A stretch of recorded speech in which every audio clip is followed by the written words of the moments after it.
Good morning students. आज की जो वीडियो है हम उसमें डिस्कस करेंगे पास्ट इंडेफिनिट टेंस।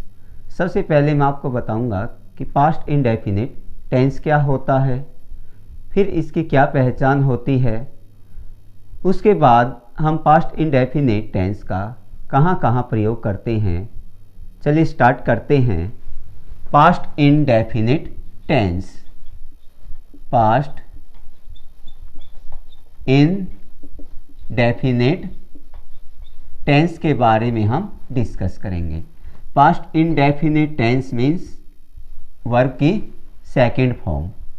जहाँ पे वर्ब की सेकंड फॉर्म होती है वो आपका पास्ट इनडेफिनिट टेंस कहलाता है। सबसे पहले इसकी जो आइडेंटिफिकेशन है, पहचान है, वो क्या है।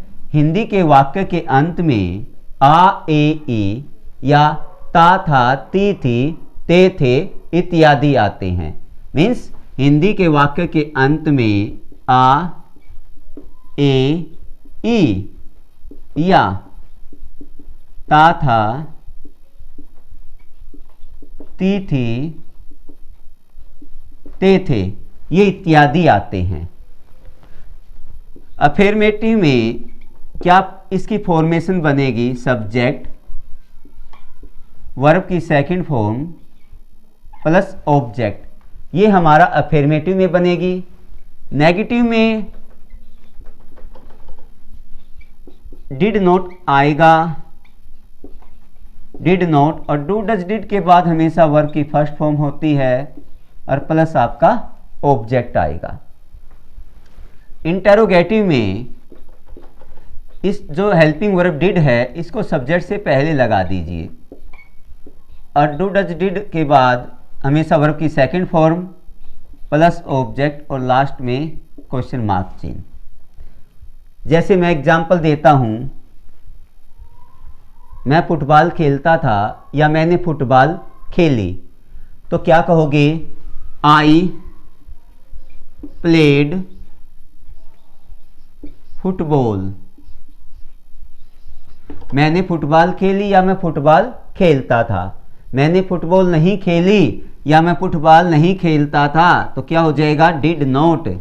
आई डिड नॉट, उसके बाद first form I did not play football. क्या मैंने फुटबॉल खेली, क्या मैं फुटबॉल खेलता था, तो इस डिड को सब्जेक्ट से पहले लगाइए। Did I play football. मैंने गाना गाया, आई सेंग ए सॉन्ग। मैंने गाना नहीं गाया या मैं गाना नहीं गाता था, I did not sing a song. क्या मैं गाना गाता था, did I Singh a song, क्योंकि उसमें आपका डिड पहले आ जाएगा सब्जेक्ट से पहले और डिड के बाद वर्ब की फर्स्ट फॉर्म आ जाएगी। ये तो है हमारी इसकी फॉर्मेशन। अब कहाँ हम इसका यूज करते हैं, कहाँ कहाँ पर हम वर्ब की सेकंड फॉर्म का प्रयोग करेंगे, मीन्स कहाँ पे वर्ब की सेकंड फॉर्म हम यूज करेंगे। ऐसे वे कौन से रूल हैं जहाँ पे हमें इस टेंस का प्रयोग करना होता है। अब है यूजेज। यूजेज में सबसे पहले है टू एक्सप्रेस पास्ट इवेंट और an action.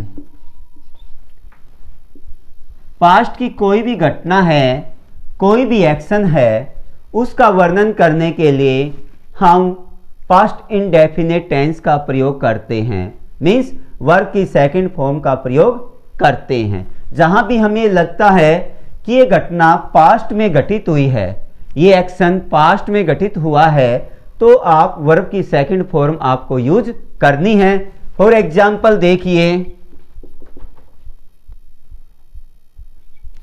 I won the match yesterday.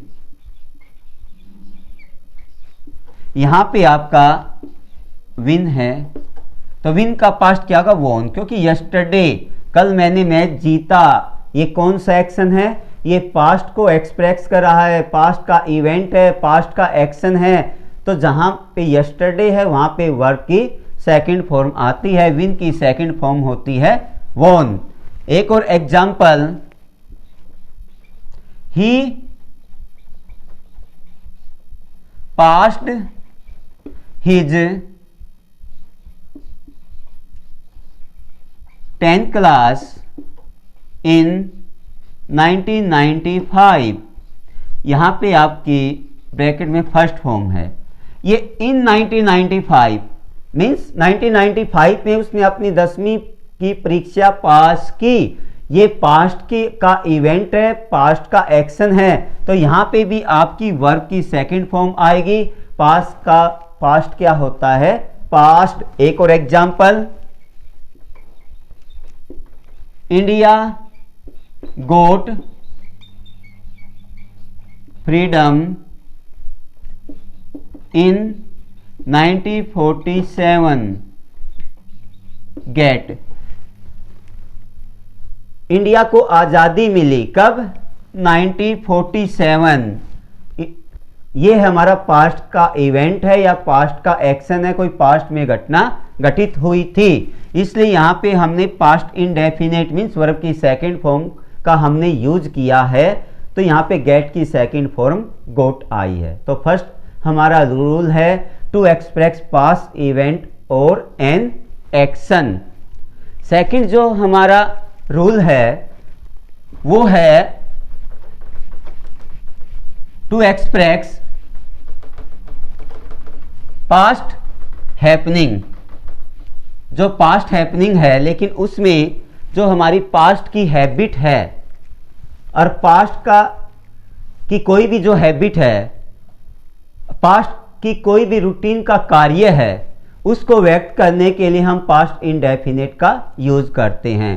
To express past habit और पास्ट इवेंट। सेकंड जो हमारा इसका यूज है टू एक्सप्रेस पास्ट हैबिट और रूटीन। पास्ट की हैबिट और कोई भी रूटीन है उसको डिस्क्राइब करने के लिए, उसका वर्णन करने के लिए हम पास्ट इंडेफिनिट टेंस का प्रयोग करते हैं। मीन्स वर्ब की हम सेकंड फॉर्म का प्रयोग करते हैं। एग्जाम्पल देखिए, इसका जो एग्जाम्पल है उसको हम देखते हैं। कोई पास्ट जो हैबिट है उस रूटीन को एक्सप्रेस करने के लिए वो एग्जाम्पल हम राइट डाउन करते हैं। जैसे my late mother always sing a song. यहां पे आपका सिंग है। मेरी माता जी मीन्स लेट, मेरी माँ अब नहीं है इस दुनिया में, तो उसकी पास्ट की हैबिट है हमेशा गाना गाया करती थी। तो सिंग की आपकी सेकंड फॉर्म हो गई है सिंग। और एक और एग्जाम्पल देखिए, Mahatma Gandhi always dash the truth. यहां पे ब्रैकेट में आपका स्पीक। अब देखिए महात्मा गांधी है, अब वो तो अब इस समय प्रेजेंट में नहीं है। इट मीन्स वो उसकी पास्ट की क्या है? हैबिट हो चुकी है। इसलिए पास्ट की हैबिट को डिस्क्राइब करने के लिए हम इसका पास्ट टेंस यूज करेंगे। स्पीक की हो जाएगी स्पोक, SPOKE। स्पोक ये पास्ट टेंस हो जाएगा। एक और एग्जाम्पल देखिए, आई यूज्ड टू स्मोक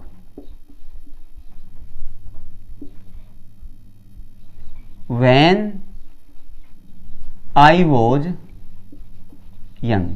जब मैं जवान था तो मैं धूम्रपान किया करता था। ये पास्ट की हैबिट है, तो यहाँ पे यूज्ड टू आपका पास्ट वर्ब फॉर्म आ चुकी है। It means to express past habit और रूटीन को डिस्क्राइब करने के लिए हम पास्ट इंडेफिनिट टेंस का प्रयोग करते हैं। ये है हमारा पास्ट इंडेफिनिट टेंस, लेकिन कुछ ऐसे कीवर्ड हैं जो हमें याद रखने हैं, कुछ ऐसी एडवर्ब हैं जो हमें याद रखनी हैं। अगर ये हमारी एडवर्ब आती हैं, कहीं भी हमें दिखाई देती हैं हमारे सेंटेंस में, तो हमें इस पास्ट इंडेफिनिट टेंस का हमें यूज करना है। मीन्स हमें वर्ब की सेकंड फॉर्म भरनी है। वे कौन कौन सी हैं? Yesterday, ago, last, last year, last month, last Sunday, last January. Last के बाद कोई भी टाइम है और उसके बाद लास्ट के बाद है आपका इन प्लस ईयर, लेकिन जो ईयर है वो पास्ट का होना चाहिए।